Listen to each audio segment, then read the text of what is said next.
Assalamualaikum warahmatullahi wabarakatuh.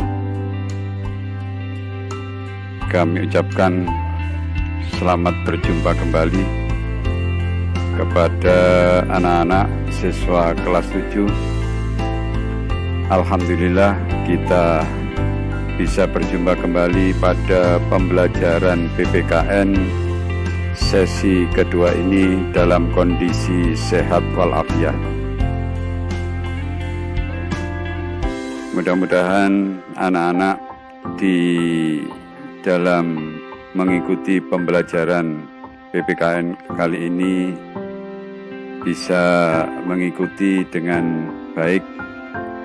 Oleh karena itu, persiapkan buku kalian sebelum kita bahas tentang materi pembelajaran PPKN yang disiarkan pada channel yang enjoy, menyenangkan, yaitu channel MENJNENG,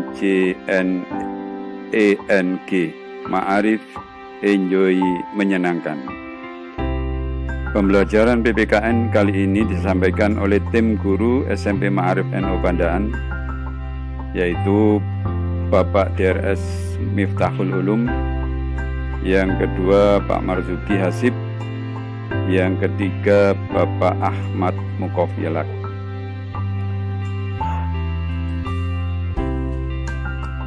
Dalam pembelajaran kali ini, pada materi yang akan kita bahas atau yang akan kita jabarkan, materi pokoknya adalah perilaku toleransi terhadap keberagaman masyarakat di berbagai lingkungan. Dengan kompetensi dasarnya, yaitu mengidentifikasi keberagaman suku, agama, ras, dan antar golongan dalam bingkai Bhinneka Tunggal Ika. Indikatornya adalah mendeskripsikan keberagaman suku, ras dalam masyarakat Indonesia. 2. Mendeskripsikan makna Bhinneka Tunggal Ika. Yang ketiga, menunjukkan arti penting keberagaman dalam bingkai Bhinneka Tunggal Ika. Namun sebelum kita mulai pembelajaran kali ini, marilah kita berdoa, karena pada bulan ini bertepatan dengan bulan Rajab, supaya kita diberi kesehatan oleh Allah Subhanahu wa taala, diberi kebaikan. Mari anak-anak berdoa bersama. Allahumma barik lana fi Rajaba wa Sya'bana wa ballighna Ramadan.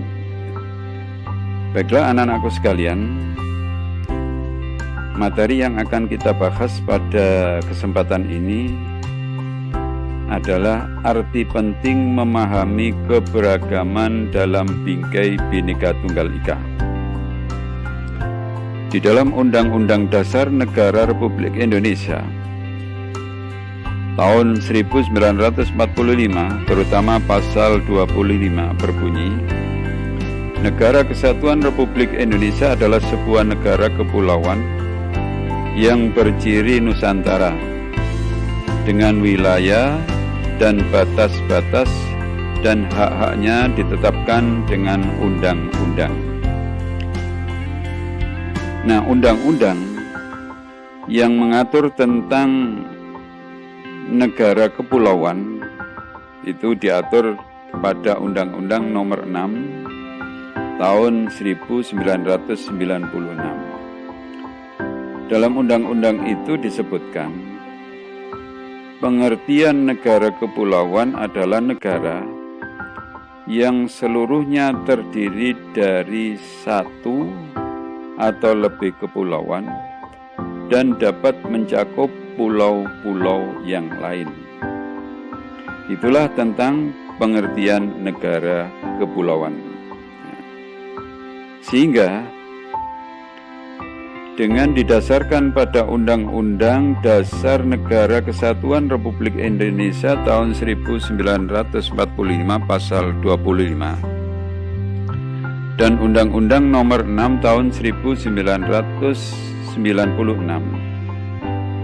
maka kondisi wilayah negara Indonesia, pertama, kalau berdasarkan kondisi kewilayahan negara, maka negara Indonesia adalah sebagai negara kepulauan. Yang kedua, kalau berdasarkan aspek sosial budaya, menunjukkan bahwa masyarakat Indonesia diwarnai oleh berbagai macam perbedaan. Nah, atas dasar dua alasan tersebut, maka keberagaman masyarakat Indonesia itu memiliki dua dampak. Pertama, dampak positif. Dampak positif ini bisa memberikan manfaat bagi perkembangan dan kemajuan bangsa Indonesia. Yang kedua, dampak negatif. Dampak negatif ini mengakibatkan ketidakharmonisan atau disintegrasi, artinya perpecahan, bahkan kehancuran bangsa dan negara. Dengan adanya dua dampak ini, tentu kita berharap negara kita ini negara yang beragam.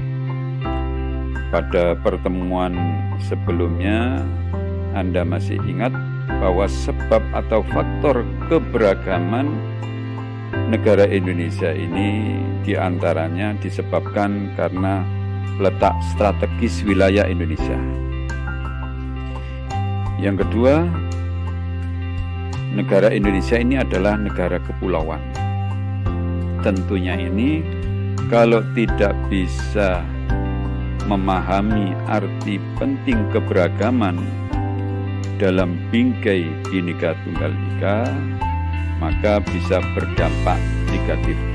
Tentunya kita tidak berharap dampak negatif ini muncul di tengah-tengah negara kesatuan Republik Indonesia. Maka keberagaman suku bangsa, budaya, agama, ras, dan antar golongan merupakan kekayaan bangsa yang sangat berharga.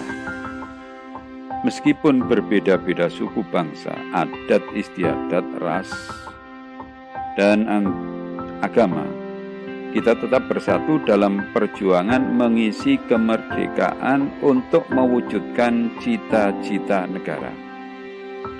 Nah, cita-cita negara yang tertuang dalam pembukaan Undang-Undang Dasar 45 adalah merdeka, bersatu, berdaulat, adil, dan makmur.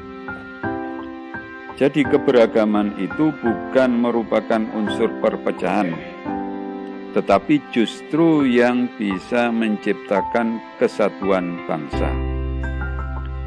Nah, kesatuan bangsa adalah upaya untuk mempersatukan perbedaan suku, adat istiadat, ras, dan agama untuk menjadi satu, yaitu bangsa Indonesia.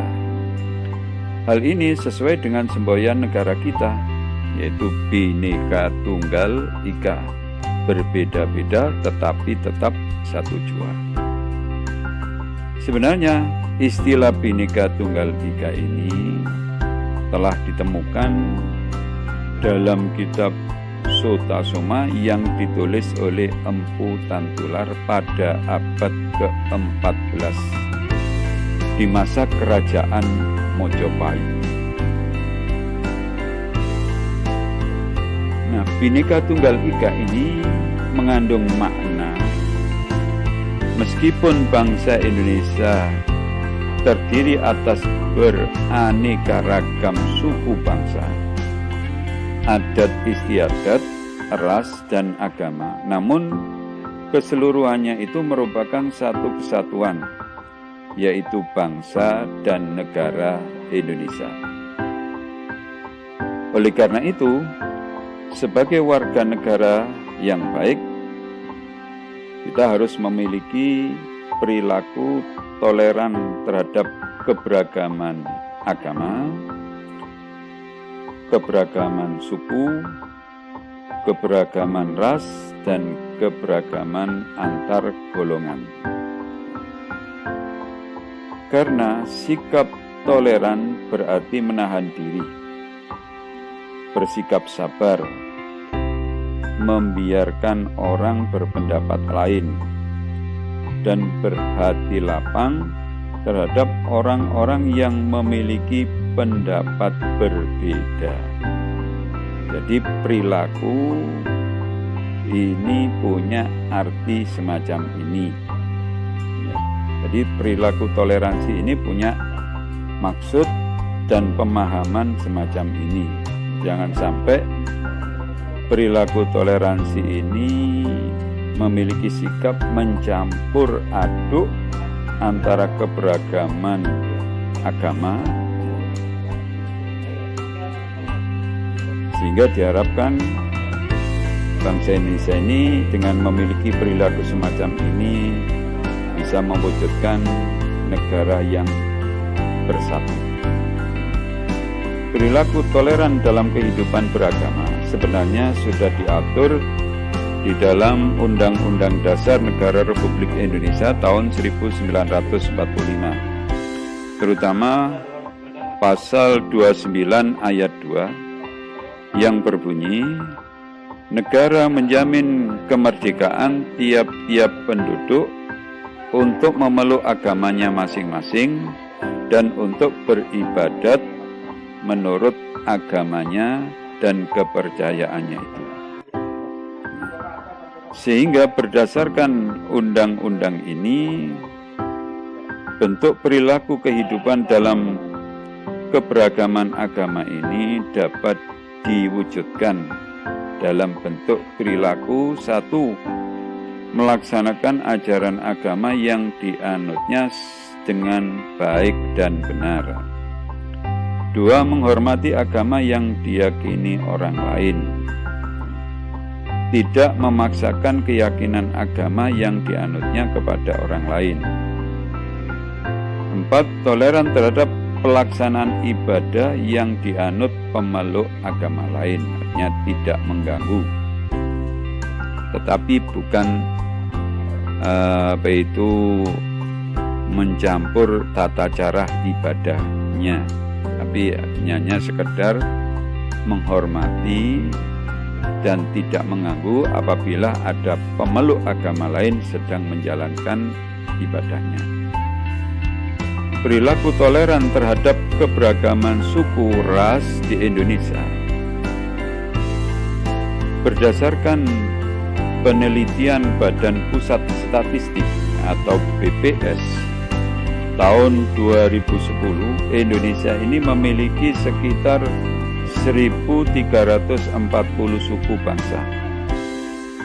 Di antara dari 1.340 suku itu ada suku Jawa, ada suku Batak, ada suku Dayak, ada suku Asmat, ada suku Minahasa, ada suku Melayu, ada suku Sunda, ada suku Madura, ada suku Betawi, ada suku Bugis. Anak-anak bisa mencari pada sumber lain, baik sumber dari internet ataupun buku bacaan lain tentang banyaknya suku yang ada di Indonesia ini. Adapun perilaku toleran terhadap keberagaman sosial budaya. Jadi bagi seorang pelajar, perilaku dan semangat kebangsaan dalam mempertahankan keberagaman budaya bangsa dapat dilaksanakan dengan satu, mengetahui keanekaragaman budaya yang dimiliki oleh bangsa Indonesia. kedua, mempelajari dan menguasai salah satu seni budaya sesuai dengan minat dan kesenangannya. 3. Merasa bangga terhadap budaya bangsa sendiri. 4. Menyaring budaya asing yang masuk dalam bangsa Indonesia. Diharapkan anak-anak tidak semerta-merta meniru budaya asing yang masuk ke Indonesia, karena belum tentu budaya itu sesuai dengan budaya bangsa Indonesia atau sesuai dengan perilaku bangsa Indonesia. Oleh karena itu, anak-anak harus pandai-pandai menyaring tentang budaya bangsa lain yang masuk ke Indonesia. Dengan cara apa? Sesuai dengan keyakinan agama kalian. Kalau kalian orang Islam, ya disaring sesuai dengan aturan Islam. Kalian sebagai bangsa Indonesia harus disaring dengan dasar negara Republik Indonesia.